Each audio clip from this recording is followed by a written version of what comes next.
Now, the president has long championed the death penalty. For D.C., though, I should note, it is not a simple ask, given capital punishment is not even in the city's legal code, and achieving it would likely face major obstacles here.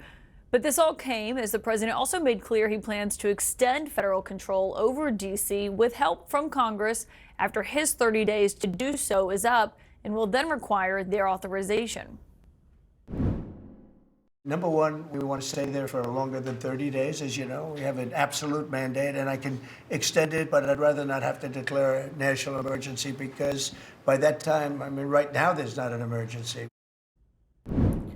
After the president threatened to send in the National Guard to other states and cities, one governor invited him to come to the city that he was calling out, an invitation that the president responded to this way today. Baltimore, Wes Moore was telling me I want to walk with the president. Well, I said, I want to walk with you too someday, but first you got to clean up your crime because I'm not walking in Baltimore right now. Baltimore is a hellhole. My lead source tonight is the Democratic governor of Maryland that you just heard the president mention there, Wes Moore. And Governor, thank you for being here tonight. I think just first off, what is your response to the president calling Baltimore, as he put it there, a hellhole? Well, the president seems to be obsessed with me. Today he called me a beauty, and when I first met him, he just talked about how I was a good-looking guy. And now he just continues to make statements that are just flat out false about our state's largest city. The reality is that when I first became the governor, Baltimore in 2022 had about a homicide a day. Now, in the past 2.5 years, Baltimore and the state of Maryland have had amongst the fastest drops in violent crime anywhere in the United States. The last time the homicide rate was this low in Baltimore City, I was not born yet. And we have done it by making historic investments in law enforcement, by making historic investments in predictive technologies. And we've done it by actually working with the mayor, working with the state's attorney, working with community violence intervention groups, and working with the community to be able to ensure that people can feel safer in their neighborhoods. And the thing is that we know we have more work to do, but we're not going to be performative or cynical about the way we are doing it, and not taking the approach that the President of the United States seems to be taking about making people safe in communities. What are you going to do if he sends in the National Guard to Baltimore, though? I mean, we've seen other governors try to fight it, like in California, Governor Newsom, and, they lost that battle in court. Well, I'm very clear. I am the commander-in-chief of the Maryland National Guard, not him. And the Constitution authorizes that. And so the Maryland National Guard moves on the authority of the commander-in-chief, and I will not authorize the Maryland National Guard to be activated for something that is either not mission critical or mission aligned. And I think what the President of the United States is doing, it is not sustainable, it is not scalable, and it's also not constitutional.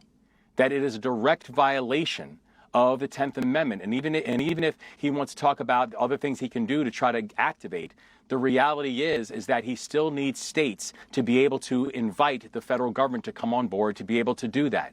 And the thing that gets me most about this is how deeply disrespectful this is to members of the National Guard who signed up for this job, as I did when I deployed overseas and I led paratroopers in combat, where we signed up with the expectation that the commander-in-chief and the people who was declaring our orders was actually taking it seriously.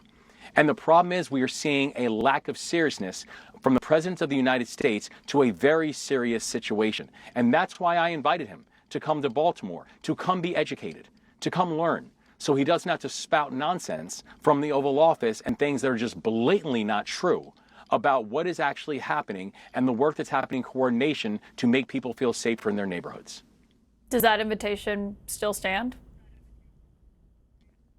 That invitation still stands. I would love for the President of the United States to actually come and learn.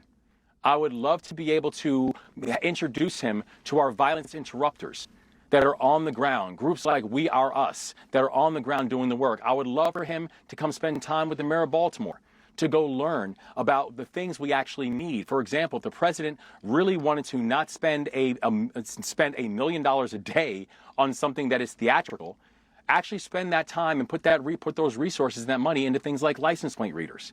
Put that money into things like making sure that we can put more cops on the beat, and that we could also make sure we have more community violence interrupters, and they're getting the supports they need. You know, you point out that crime is down, rightfully so, in Baltimore, but some people might look at the numbers and say, okay, well, the city still has the 8th highest overall crime rate, 3rd highest violent crime rate, and those are numbers that justify what the president is saying. I want you to listen actually today, because this was a point he kept making repeatedly during this cabinet meeting, which is basically he's winning a political game against Democrats, that they're making other Democrats defend crime numbers like what I just said there. Listen to how the president put it today. The Democrats have lost 2.5 million. Other than that, they're extremely happy. No, they're very depressed. They're very depressed. And their new box that they've fallen into is crime. There was a consultant on one of the shows this morning I was watching. I thought he was very good. He's a Democrat consultant, and he was screaming, no, no, don't let him do this to you. It's another trap. Do you worry that it's a trap? I worry that he's not taking this seriously. This isn't a game. This is not politics. The 8 years under the previous governor in Maryland, we went 8 years in Baltimore with 300 plus homicides every single year unabated.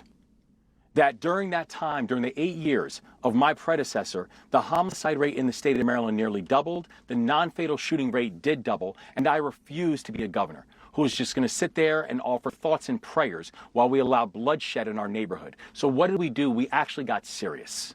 We actually started working together. We started making historic investments in our community groups and in local law enforcement. We started actually making investments to ensure that we could use technologies to stop crime before it happened. And if someone committed a violent crime, particularly with a firearm, I want them in handcuffs in 24 hours. We started taking this seriously. And that's the problem that I'm seeing here, is that we are actually working together to take this issue seriously. And right now, from the President of the United States, with his jeering cackles around him, that the only thing we are hearing is them laughing about the fact that this is a political ploy. It is real to people who have lived in communities for so long that have been neglected and that have been ignored. And I can tell you right now, when they are watching the fact that this is just becoming a political game, to those who are sitting in positions who could actually do something about it, that is the thing that will have consequences in the ballot box later on. You mentioned what the president has said about you, talking about how you look. You actually interacted with him last year at the Army-Navy game. He's claiming that you called him the greatest president of your lifetime. And there's actually audio of the conversation that the two of you had that Fox News aired. Obviously, you were there for this conversation, but I want everyone else to have a chance to listen to this. President, welcome back to Maryland, sir. Welcome back to Maryland. It's good to see you. In person, too. Thank you, sir. Great to see you. Great to see you. And great to have you back here. Great to have you. Thank you, sir. Thank you. Thank you. Well, we were very, very anxious to be able to work closely with you, and I know the Key Bridge is something that we're specifically. It's going well. I mean, we spoke with Speaker Johnson yesterday, and Speaker Johnson says he believes that we're close to the 100% cost share. And the thing is, I told him when we get that 100% cost share done, we are going to be able to go over the Key Bridge under the watch, because I will have it done in 28, on time and on budget. We'll help you out. Thank you, sir. Did you interact with him at any other point in that conversation? Did you ever tell him he was the greatest president in your lifetime? I know this is breaking news to everybody, but the president is not telling the truth. What happened right there was when I first met the president, and then after he started talking about how I'm a good-looking guy, I started talking about the importance of the Key Bridge and how this state put on a case study on how to recover in times of crisis, that we were able to bring closure to all 6 families, to the individuals who were lost that night on the Key Bridge. And when they told us it was going to take 11 months to clear the federal channel, that this state got it done in 11 weeks. And we started talking about how it was going to get done. And then he later on invited me to come sit with him at the game. And I told him, I said, I'm good. I have my own seats. And I went to go sit with the cadets and the midshipmen. So no, I never called him the greatest, and I just find it absolutely comical that that was his the way he remembered that conversation. Governor Wes Moore, thank you for your time tonight.